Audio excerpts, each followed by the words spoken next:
Russia didn't wake up one morning and realize Hungary had become a problem. That realization crept in slowly, almost uncomfortably, as assumptions stopped matching reality. For years, Hungary sat in a category Moscow felt it understood. Not an ally, not an adversary, something in between. A country that spoke cautiously, moved deliberately, and didn't rush toward confrontation. From the outside, it looked like a place where Russian pressure would always find room to breathe. That reading made sense at the time. Hungary questioned parts of Europe's response to the Ukraine war. Its political tone often sounded different from its neighbors. Its leadership projected independence rather than alignment. To Russian planners, that suggested friction, and friction inside Europe had always been useful. But by 2026, it became clear something had gone wrong with that assumption. Because Hungary didn't weaken the system Russia was trying to disrupt. It stayed inside it and kept it working. That's the part Moscow misjudged. Hungary didn't become loudly confrontational. It didn't flip into open hostility. Instead, it did something more frustrating. It refused to become unreliable where reliability mattered most. Defense coordination continued. NATO procedures remained intact. EU decision-making never collapsed. The machinery Russia expected to stall simply kept turning. From the outside, nothing looked dramatic. From inside Moscow's planning rooms, it was deeply unsettling. Because pressure strategies only work when cracks spread. Hungary absorbed pressure instead of transmitting it. And when pressure stops spreading, influence doesn't just stall, it starts to decay. Russia doesn't think about Europe emotionally. It thinks about leverage. Countries are evaluated by how much effort it takes to influence outcomes through them. Some states are worth heavy investment. Others can be nudged through timing, messaging, or energy. Some aren't worth the attention at all.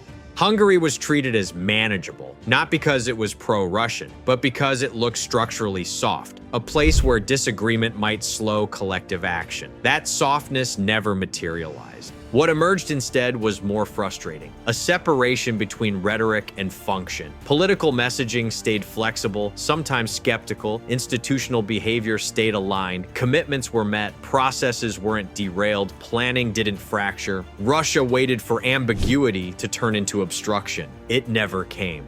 And by the time Moscow recognized that Hungary's ambiguity wasn't translating into leverage, the strategic environment had already shifted. The war in Ukraine hardened Europe's priorities. Endurance began to matter more than symbolism. Reliability began to matter more than enthusiasm.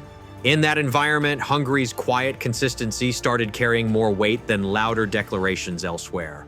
That's when Hungary stopped being neutral space in Russian calculations and became a fixed obstacle. Russia handles clean categories well. Hungary refuses to fit one. It doesn't present Moscow with an obvious justification for retaliation, and it doesn't present a clear lever that can be pulled without cost. Pressure risks strengthening the cohesion Russia wants to erode. Ignoring Hungary allows NATO and EU structures in Central Europe to keep solidifying without resistance. That's the trap. Hungary doesn't need to dominate headlines to matter. It occupies space Russia used to treat as flexible. Its presence stabilizes planning assumptions in a region Moscow once approached as malleable. And because Hungary doesn't frame itself as confrontational, Moscow can't escalate without making its own limitations more visible. That's why the situation feels uncomfortable. There's no clean response that improves Russia's position. A decade ago, this wouldn't have mattered as much. Russia could afford inefficiencies. It could exploit delays. Energy leverage could compensate for political friction. Central Europe didn't need to be perfectly aligned for Moscow to feel confident in its influence. That margin is gone. By 2026, Russia is stretched. Ukraine consumes resources and attention. Sanctions constrain recovery. Strategic bandwidth is limited. Every assumption that fails creates cascading stress elsewhere. Hungary contributes to that stress quietly. It doesn't generate crises Russia can easily manipulate. It doesn't reliably create delays Russia can count on. It doesn't fracture coalitions the way Moscow hoped internal friction might. Instead, it keeps the middle of Europe boring, procedurally stable, predictably aligned, resistant to disruption. And for a strategy built on exploiting instability, boring is dangerous. That's why Hungary is becoming a nightmare for Moscow. It didn't break the way Russia expected it to. The problem for Russia isn't just what Hungary believes, it's where Hungary sits. Geography is merciless in modern conflict. You can negotiate politics, you can pressure economies, you cannot renegotiate terrain. Hungary occupies one of those pieces of terrain that becomes more valuable the longer a crisis drags on. Central Europe isn't a front line in the dramatic sense. It doesn't produce daily combat footage, but it determines whether the system behind the front line keeps functioning smoothly or starts choking on itself. Hungary sits inside that system. It connects north to south and east to west in ways that are difficult to bypass without cost. Rail corridors, road networks, airspace coordination, logistics hubs, patterns built long before this war that can't be rerouted cleanly without friction. That matters because friction is exactly what Russia needs. Russia's pressure strategy relies on slowing things down. Delays in movement, delays in coordination, delays in decision-making. Every extra hour matters when supply chains stretch, stockpiles thin, and operational tempo determines who controls escalation. Hungary doesn't reliably create those delays. Even when its political messaging sounds ambiguous, the infrastructure keeps working. Trains move, routes stay open, coordination doesn't collapse. From NATO's perspective, Hungary behaves like stable interior space, not a front line, but not a liability. From Moscow's perspective, that's a failure, because Russia has historically treated Central Europe as a region where pressure could ripple outward. Pressure one state and uncertainty spreads. That logic breaks down when a country sits in the middle and refuses to transmit disruption. Russia doesn't need every country in Europe to tilt toward it. It needs enough uncertainty to slow the machine. Hungary doesn't provide that uncertainty in the places that matter most. It functions like strategic depth. Not depth measured in kilometers, but depth measured in reliability. The kind that lets planners assume routes will exist tomorrow the way they exist today. That assumption is priceless in wartime. When planners know where equipment can move, where supplies can flow, and where coordination won't suddenly break, they can plan forward instead of defensively. That shrinks reaction time and widens operational freedom. Russia feels that compression. Stable corridors in Central Europe reduce Moscow's ability to apply selective pressure. Every assumption that holds forces Russia to work harder elsewhere to achieve the same effect. From the outside, Hungary doesn't look like it's changing the balance of power. There are no dramatic troop buildups, no flashy reveals, no public threats. But balance doesn't only shift at the edges, sometimes it shifts at the center. Hungary helps lock Central Europe into a predictable shape. That shape limits Russia's ability to isolate individual states. It reduces the payoff of energy pressure. It makes sudden political swings less impactful because the underlying infrastructure doesn't move with rhetoric. That is subtle power, and subtle power is the hardest kind to counter. If Russia applies pressure openly, it risks reinforcing cohesion. If it tries to work quietly, Hungary's institutional alignment blunts the effect. Either way, Moscow expends effort without seeing proportional results. There's an uncomfortable question inside Moscow's planning circles now. What is the response? Escalation makes little sense. Hungary isn't provoking in a way that would justify it. Economic coercion is limited. Political influence doesn't translate into operational disruption the way it once did. Ignoring Hungary doesn't help either. It just allows the same quiet consistency to keep reinforcing the structures Russia wants weakened.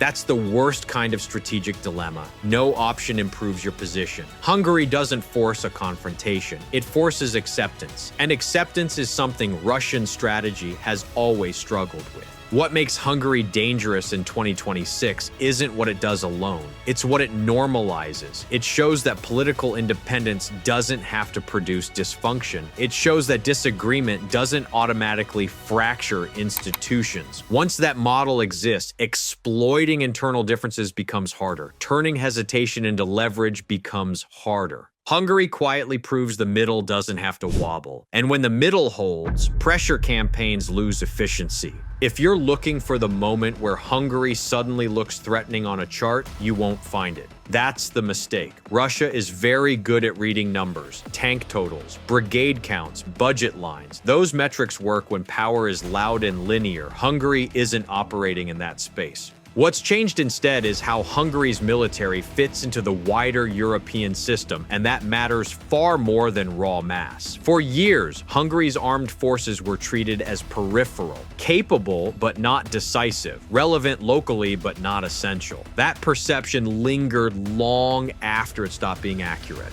Because while Hungary wasn't advertising a dramatic rearmament, it was rebuilding something Russia struggles to deal with, a force that integrates cleanly. Interoperability isn't dramatic, it doesn't trend, it doesn't scare people on thumbnails, but it's the difference between a military that exists on paper and one that can be used immediately without friction. Hungary has leaned into that reality. Equipment choices, training standards, command structures, all of it has been oriented toward compatibility with real allied units and real planning frameworks, not abstract commitments. That means when conditions shift in Central or Eastern Europe, Hungary doesn't need weeks to synchronize or special political arrangements to function. It's already aligned where it counts. Russian military planning still assumes seams. Gaps between countries, differences in doctrine, incompatible systems, political hesitation that slows response. Those seams are where pressure gets applied, not always to break through, but to create uncertainty. Hungary reduces those seams, not by being loud, not by posturing, by being predictable. Predictability inside an alliance is dangerous for an outside pressure strategy. It shortens response time, it reduces misunderstandings, it limits the payoff of surprise. When Russian planners model escalation scenarios in Central Europe now, Hungary no longer appears as a variable. It appears as a known quantity. That alone shrinks Moscow's room to maneuver. Hungary's military modernization hasn't followed the headline weapon path. There was no single system meant to shock observers or send a message. Instead, changes have been layered deliberately, with integration in mind. Ground forces emphasize mobility and sustainment rather than sheer mass. Air defense is treated as part of a wider network, not a standalone shield. Training cycles prioritize coordination with allied units instead of isolated national drills. None of this looks dramatic in isolation. Together, it changes how force can be used. A military that moves when others move. That trains the same way others train. That communicates without translation, literal or doctrinal in a crisis. For Russia, this matters because it compresses timelines. The faster forces can move and coordinate across Central Europe, the less leverage Moscow has in the opening phase of any crisis. Surprise erodes, pressure windows shrink. Hungary contributes directly to that erosion.